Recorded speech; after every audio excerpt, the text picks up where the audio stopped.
start with hip examination. We'll begin with inspection, palpation, range of motion, and special test. Let's start with inspection. First, we observe the gait.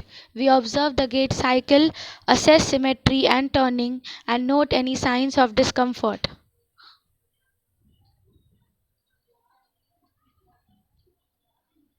Then we inspect from front for scars, pelvic tilt, quadriceps wasting.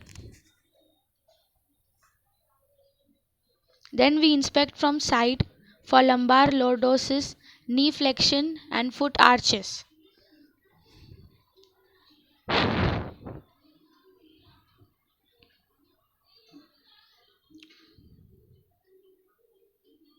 Then we inspect from behind for scoliosis, iliac crest alignment, gluteal muscle bulk.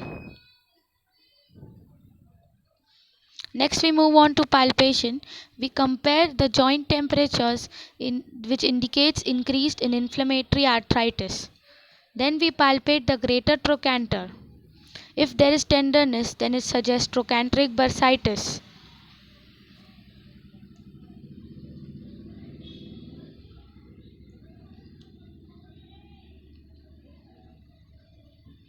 Next we move on to log rolling test.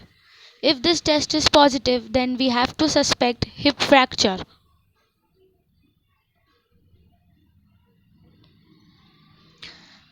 We measure the apparent leg length.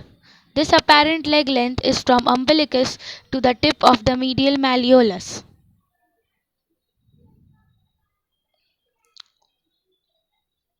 Next, we measure the true leg length.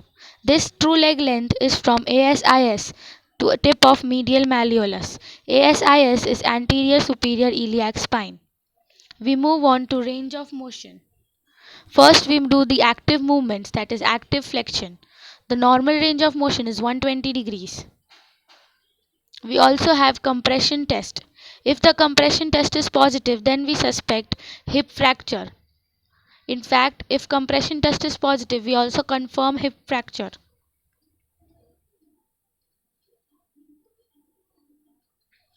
We also have a Faber test, where Faber stands for flexion, abduction, external rotation. This is to assess the sacroiliac joint. If this test is positive, then it indicates sacroiliitis. We also assess piriformis syndrome.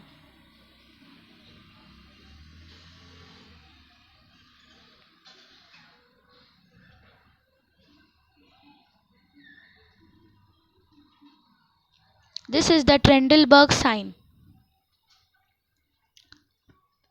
If this test is positive, then the pelvis falls on the side with the foot off the ground. This suggests weak abductors. This is Thomas test. It is positive if the affected thigh raises off the bed, which indicates loss of extension, that is the fixed flexion deformity.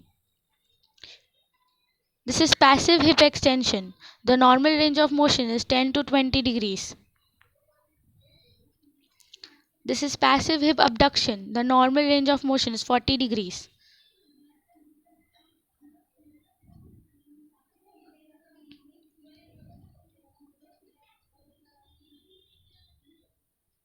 This is passive hip internal rotation, and this is passive hip external rotation. In Perthes disease, abductor and internal rotation is restricted. This is passive flexion of the hip. Normal range of motion is 120 degrees, and in arthritis of tuberculosis type, there is restriction of all movements.